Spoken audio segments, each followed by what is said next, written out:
Hi everyone, it's Gail from Career Car Confessions. And actually I have a confession. It is brutally hot today in New Jersey. I'm in my car obviously, and it feels like 95 degrees in my car. So I have the air blasting, and if you hear that noise, it's the air. That's the noise, background noise that you hear. So my apologies. Just want to get that out there. So today I want to discuss compensation and being fairly compensated, and I really want to go into more detail regarding my LinkedIn post where I mentioned compensation. And I know a lot of people that are going to listen to this are not going to be happy about what I have to say, because typically we want to blame the company for not being compensated fairly. In a perfect world, every single company should extend an offer that is fair to the candidate based on their experience, their skills, and what they can bring to the organization. But it doesn't always happen. So let's think that we cannot control that, okay? Let's put that over to the side, over to the shelf, all right? Now, what is in your control? And there's three things I want to discuss that you can do and take full responsibility for your compensation today and throughout your entire career. And there's no reason you should ever say that I'm not being fairly compensated, because in the end, you have the control.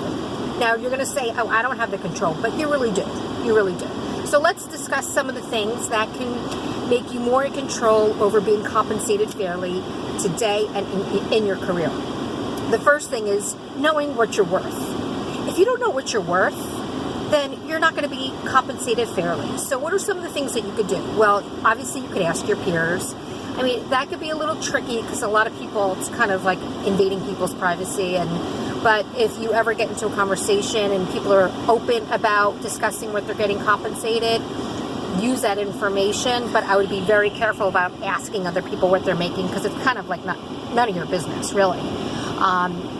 But what you can do is actually go online and go on to like salary.com, payscale.com, Glassdoor, and really try to gauge where you are in the compensation structure. So your skills, where you live, the years of experience, your education, all these things come into play, and obviously what the job entails. So you really want to try to figure out what your true worth is. And if you're not sure, what I would do is even pad it. So let's just say the numbers come up to 60,000. I would go higher, okay? And have that number in your mind, just a little higher. Then you have the power to say yes or no. Yes, you could say no to an offer. And people don't realize that. They're like, oh, I need a job. Well, if you act desperate and you say yes, then who is to blame? It's you. You don't have to accept the offer that they give you. If you don't feel comfortable with it, say no. Say no. You have to. Otherwise, you're not going to feel good about the offer. There is no reason to be underpaid.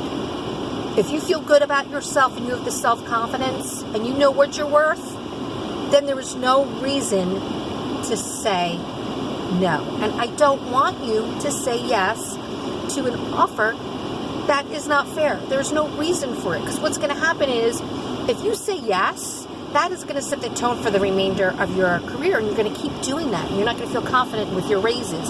So you need to learn to say no. And the third thing is, if you don't ask, you don't get.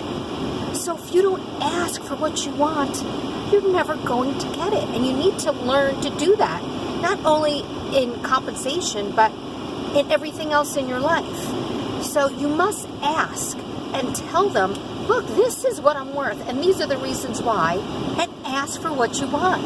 And I gotta tell you, you may be really surprised that you'll get what you want. So you have to do that. You have to be your own advocate. Because if you are not your own advocate, no one else will be. So those are my tips. And know that you are in control of your own destiny, of your career. You are the CEO of your own career, and you need to start acting like that. So remember, the next time you get an offer, or the next time you get a raise, do the research and ask for what you want. Okay? So don't forget, happy career, happy life, and I will see you in the next episode of Career Card Confessions. Have a great day.